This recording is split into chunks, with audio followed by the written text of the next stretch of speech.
मर चुका है, कहां से लेकर आया इसे? तुझे फांसी होगी। तेरी औकात है मरे आदमी को जिंदा करने की? मैं इन्हें जिंदा कर दूंगा।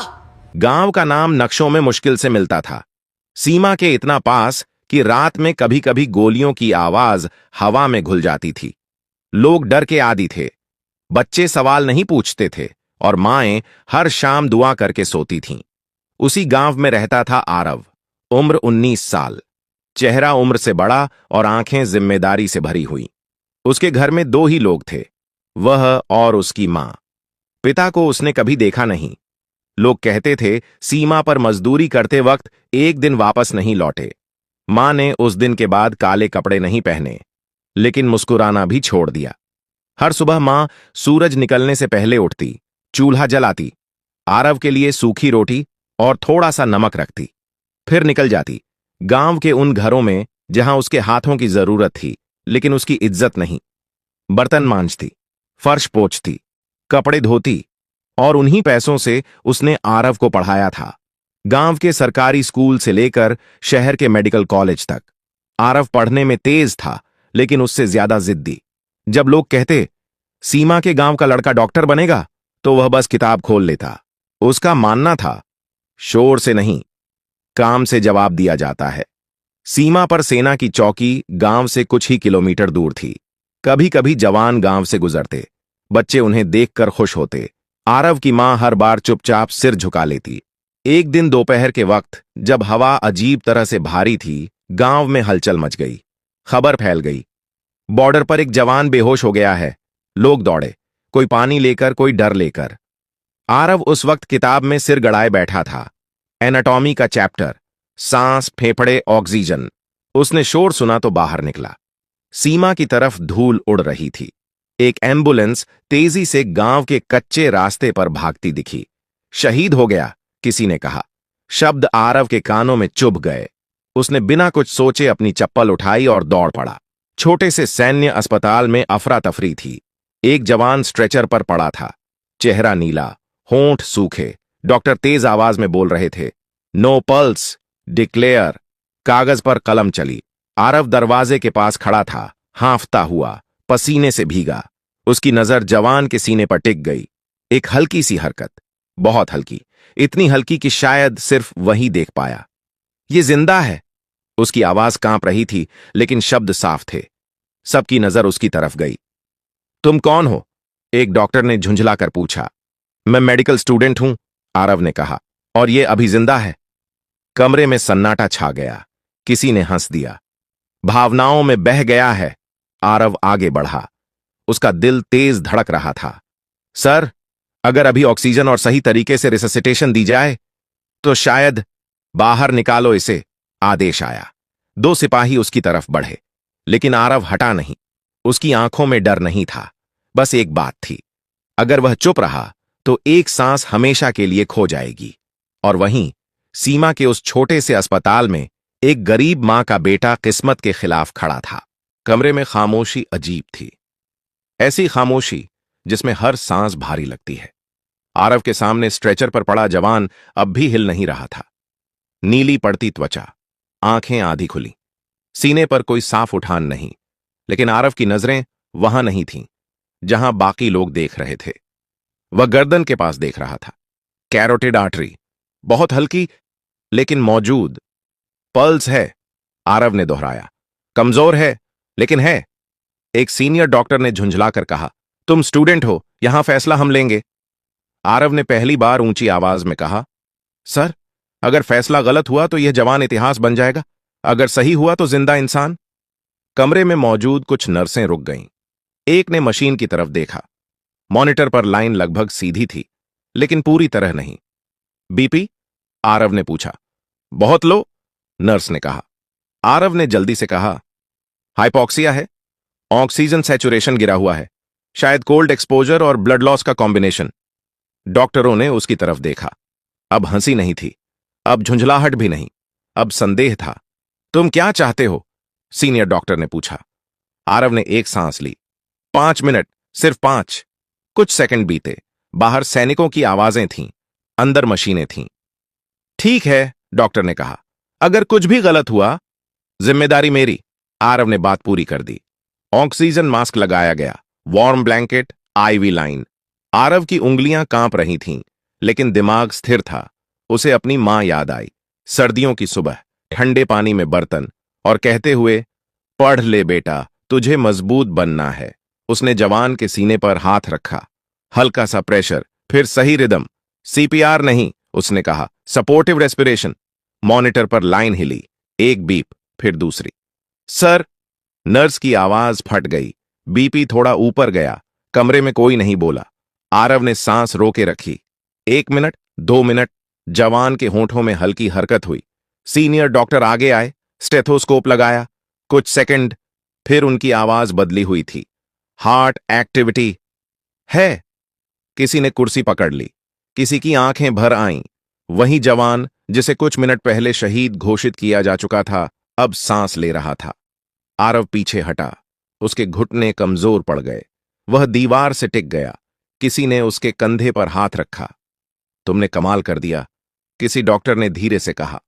आरव ने सिर हिला दिया। नहीं सर, बस जो सही लगा वो किया। लेकिन बाहर कहानी अलग बन चुकी थी।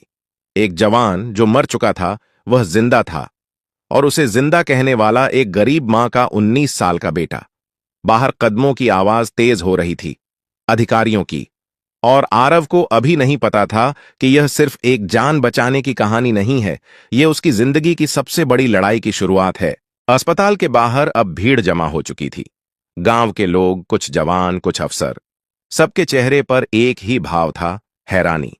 जिस जवान को कुछ देर पहले शहीद घोषित कर दिया गया था, वह अब आईसीयू में था, जिंदा। लेकिन इस सच्चाई ने राहत से ज्यादा सवाल खड़े कर दिए थे। एक मेजर तेज कदमों से अंदर आया। किसने कहा था कि यह जवान जिंदा है?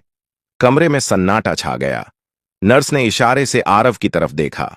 आरव सीधा खड़ा था, कंधे थोड़े झुके हुए, लेकिन नजरें साफ। तुम? मेजर ने ऊपर से नीचे देखा। तुम डॉक्टर नहीं हो?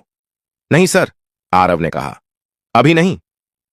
तो फिर किस अधिकार से तुमने मेडिकल प्रोसीजर में दखल दिया? यह सवाल सिर्फ आवाज में नहीं था, पूरा सिस्टम उसमें खड़ा था। आरव ने कुछ सेकंड सोचा, फिर बोला, सर, अगर मैं दखल नहीं देता तो आप अभी एक फाइल पर सही कर रहे होते। कमरे में खड़े डॉक्टरों ने नजरें फेर लीं। मेजर ने गहरी सांस ली। नाम? आरव। पढ़ाई? Medical college, first year. पृष्ठभूमि? आरव की आवाज थोड़ी धीमी हो गई। सीमा के गांव से हूं, मां घरों में काम करती हैं। कुछ अफसरों के चेहरे सख्त हो गए, जैसे यह जानकारी किसी और चीज से ज्यादा भारी हो। तुम जानते हो, मेजर ने कहा, अगर जवान को कुछ हो जाता तो तुम पर गंभीर आरोप लगते। आरव ने सिर हिलाया। जानता था सर। फिर भी मैं उसे मरता हुआ नहीं देख सकता था। कमरे में कुछ पल कोई नहीं बोला। आईसीयू के अंदर से मशीन की बीप सुनाई दे रही थी, नियमित, स्थिर, जिंदा होने की आवाज। उसी वक्त गांव के एक कोने में आरव की मां बैठी थी। किसी ने आकर कहा, तेरा लड़का सेना के अस्पताल में है। उसके हाथ से प्लेट गिर गई। वह बिना कुछ पूछे निकल पड़ी, नंगे पांव, दुपट्टा आधा सिर पर, आधा हवा में। अस्पताल पहुंचते पहुंचते उसके होंठ सूख चुके थे। उसने आरव को देखा, चारों तरफ वर्दी, बीच में उसका बेटा। क्या किया तूने? उसने डरते हुए पूछा। आरव ने बस इतना कहा, मां, वो जिंदा है। मां ने कुछ नहीं कहा, बस उसकी कलाई पकड़ ली, जैसे यकीन कर रही हो कि वह भी जिंदा है। शाम तक रिपोर्ट्स आने लगीं। जवान की हालत स्थिर थी। डॉक्टरों ने माना, अगर कुछ मिनट और देर हो जाती तो कुछ नहीं बचता। लेकिन अब अगला सवाल था आरव का। क्या उसने नियम तोड़े या कर्तव्य निभाया? फैसला आसान नहीं था। एक अधिकारी ने कहा, अगर इसे छोड़ दिया गया तो कल हर कोई खुद को डॉक्टर समझेगा।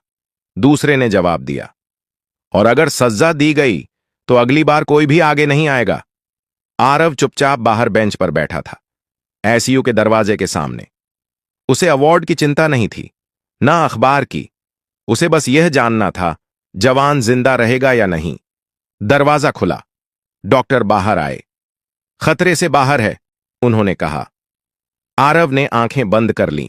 पहली बार उस दिन उसने चैन की सांस ली, लेकिन अंदर कहीं वह जानता था, यह कहानी अभी खत्म नहीं हुई। अब असली फैसला बाकी था। रात गहरी हो चुकी थी। सीमा पर ठंड बढ़ गई थी, लेकिन अस्पताल के भीतर माहौल और ठंडा था। आरव बेंच पर बैठा था, पीठ दीवार से लगी, घुटनों पर कोहनियां टिकाए, हथेलियों में चेहरा छुपाए। थकान अब शरीर में उतर चुकी थी। आईसीयू के कांच के उस पार जवान लेटा था, जिंदा, सांस लेता हुआ। यही सोच आरव को सीधा बैठने नहीं दे रही थी। अगर वह बच गया तो सब सही था, अगर नहीं तो कुछ भी सही नहीं। उसी वक्त एक सीनियर अफसर कमरे में दाखिल हुआ। उसके साथ 2 लोग और थे, चेहरे पर सख्ती, आवाज में अधिकार। आरव, उसने नाम लिया।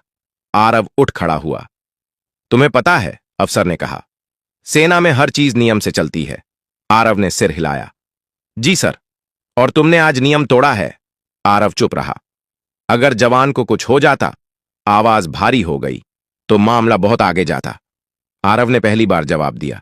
सर, अगर मैं कुछ नहीं करता तो भी वह नहीं बचता। कमरे में सन्नाटा छा गया। अफसर कुछ पल उसे देखता रहा, फिर बोला, तुम बहादुर हो या बेवकूफ? आरव ने धीरे से कहा, सर, मैं बस पढ़ा हुआ काम कर रहा था। अगली सुबह खबर गांव तक पहुंच चुकी थी। लोग दरवाजे पर खड़े थे, कुछ फुसफुसा रहे थे, कुछ गर्व से देख रहे थे। वही लड़का है ना, जिसने जवान को बचाया? आरव की मां चुपचाप बैठी थी। उसके हाथों में कांप नहीं थी, लेकिन दिल तेज धड़क रहा था। उसे डर था, इनाम से नहीं, अखबार से नहीं, उसे डर था सिस्टम से। दोपहर को मेडिकल कॉलेज से कॉल आया। तुम कहां हो? एक सख्त आवाज। आरव ने सच बताया। यह मामला कॉलेज तक पहुंच चुका है, आवाज ने कहा। कुछ लोग कह रहे हैं कि तुमने अपनी सीमा लांघी। आरव ने फोन बंद किया। उसने सोचा, सीमा, वह हमेशा सीमाओं के बीच ही तो जीता आया है। गांव की सीमा, गरीबी की सीमा, अब कानून की सीमा। शाम को जवान की आंखें खुलीं। पहला सवाल उसने पूछा, मैं कहां हूं? डॉक्टर ने कहा, सुरक्षित हो। जवान ने धीमे से कहा, मुझे किसी ने वापस खींचा था, जैसे कोई मरने नहीं दे रहा हो। डॉक्टर चुप रहे। बाहर खड़े अफसर ने यह सुना। उसने एक लंबी सांस ली। रात को फैसला आया, आरव को अस्थायी रूप से हिरासत में नहीं लिया जाएगा, जांच चलेगी। लेकिन एक बात साफ थी, उसने किसी की जान बचाई है, और यह बात अब फाइलों से बाहर निकल चुकी थी। अगली सुबह अखबार में एक छोटी सी खबर छपी। सीमा पर शहीद घोषित जवान जिंदा, मेडिकल छात्र की सूझबूझ से बची जान। नाम छोटा था, लेकिन असर बड़ा। आरव ने अखबार मोड़ा, मां की तरफ देखा। डर लग रहा है? उसने पूछा। मां ने सिर हिलाया। हां, लेकिन गर्व उससे बड़ा है। आरव खामोश हो गया, क्योंकि वह जानता था अब सवाल यह नहीं था कि उसने क्या किया। अब सवाल यह था कि दुनिया उसके इस काम को स्वीकार करेगी या नहीं। अगले कुछ दिन अजीब थे, आरव के लिए भी और उसके गांव के लिए भी। जिस लड़के को कल तक कोई नहीं जानता था, आज उसके नाम पर बहस हो रही थी। उसने सही किया, उसने नियम तोड़े। अगर हर स्टूडेंट ऐसा करने लगे तो? अखबारों में छोटे कॉलम थे, टीवी पर बहसें। किसी ने उसे हीरो कहा, किसी ने खतरा। आरव यह सब नहीं देखता था। वह सुबह उठकर वही करता जो उसने हमेशा किया था, पढ़ाई। लेकिन अब किताब खोलते ही दिमाग भटक जाता था। मेडिकल कॉलेज में उसे बुलाया गया। कॉन्फ्रेंस रूम में 5 लोग बैठे थे। डीन, 2 सीनियर प्रोफेसर, एक कानूनी सलाहकार और एक चेहरा जिसे वह पहचानता नहीं था। आरव, डीन ने कहा, तुम्हें समझना होगा कि मेडिकल एथिक्स क्या होती है। आरव चुप रहा। तुम फर्स्ट ईयर में हो, एक प्रोफेसर बोले। तुम्हें ऑपरेशन थिएटर में बोलने का अधिकार नहीं।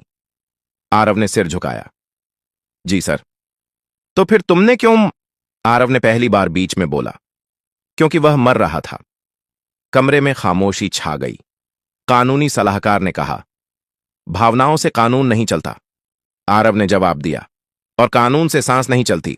डीन ने हाथ उठाया। बस। कुछ पल बाद डीन बोले, हम तुम्हें सजा नहीं दे रहे, लेकिन तुम्हें यह भी समझना होगा कि यह मिसाल खतरनाक है। आरव ने धीरे से कहा, सर, मिसाल जान बचाने की थी। उसी दिन शाम को जवान के परिवार को बुलाया गया। मां, पिता, पत्नी। जवान व्हील चेयर पर था, कमजोर लेकिन मुस्कुराता हुआ। उसने आरव को देखा। तू ही है? उसने पूछा। आरव ने सिर हिलाया। जवान ने उसका हाथ पकड़ लिया। मैं तेरा कर्जदार हूं। आरव ने हाथ पीछे खींच लिया। नहीं भैया, मैंने कुछ खास नहीं किया। जवान की मां आगे आई।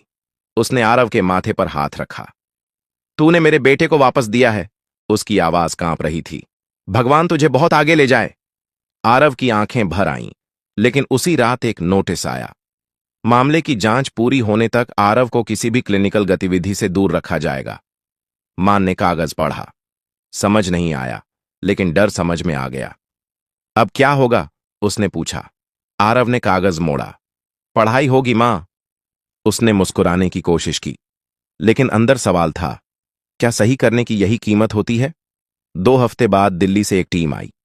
सेना, मेडिकल काउंसिल और शिक्षा मंत्रालय के लोग। पूछताछ हुई, रिपोर्ट्स देखी गईं, वीडियो फुटेज। हर सवाल के बाद वही जवाब। मैंने जान बचाने की कोशिश की। एक अफसर ने अंत में पूछा, अगर दोबारा वही स्थिति आए? आरव ने बिना सोचे कहा, फिर वही करूंगा। कमरे में कोई नहीं बोला। फैसला आने में समय लगा, और उस इंतजार में आरव ने बहुत कुछ सीखा। नाम कभी कभी सम्मान नहीं, बोझ बन जाता है, लेकिन अगर बोझ सही कारण का हो तो उसे उठाया जा सकता है। और फिर एक सुबह फोन बजा। आरव? उधर से आवाज आई, फैसला आ गया है। आरव ने आंखें बंद कर लीं। फोन की घंटी अभी भी आरव के कानों में गूंज रही थी। उसने रिसीवर कान से हटाया, फिर दोबारा लगाया।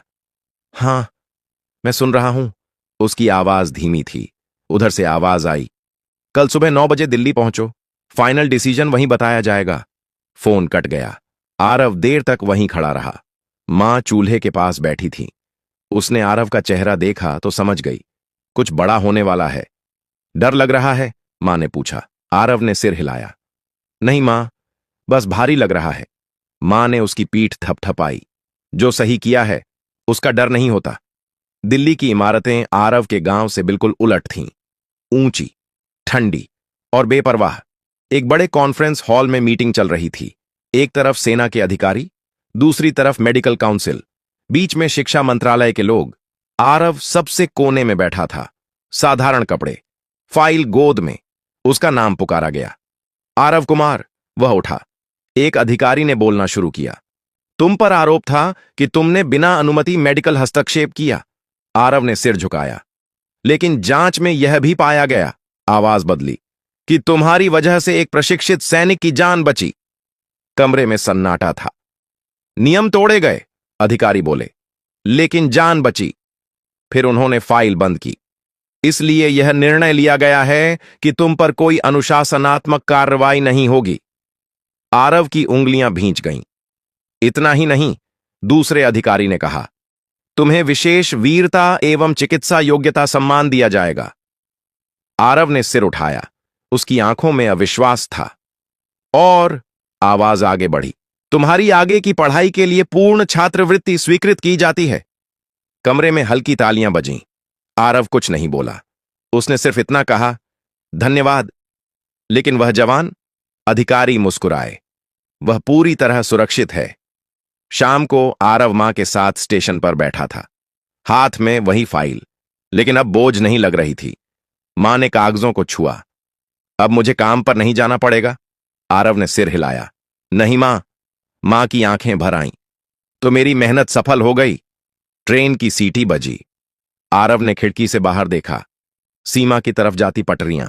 उसे लगा जैसे वह लौट रहा हो, लेकिन बदला हुआ। कुछ दिन बाद सेना के कैंप में एक छोटा सा समारोह हुआ। जवान व्हील चेयर से खड़ा हुआ, आरव को सैल्यूट किया। मेरी जिंदगी तुम्हारी वजह से है, उसने कहा। आरव ने हाथ जोड़ दिए। मेरी पढ़ाई आपकी वजह से सार्थक हुई। तालियां गूंजी। लेकिन आरव जानता था, यह अंत नहीं है। यह सिर्फ एक मोड़ है।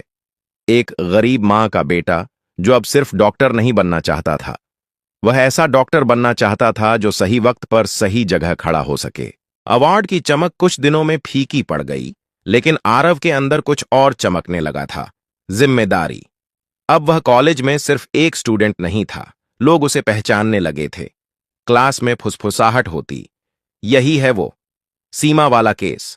कुछ सम्मान से देखते थे, कुछ जलन से, और कुछ ऐसे भी थे जो इंतजार कर रहे थे कि वह कब गिरे। आरव को फर्क नहीं पड़ता था। वह अब पहले से ज्यादा पढ़ता था, ज्यादा सवाल पूछता था, ज्यादा ध्यान देता था।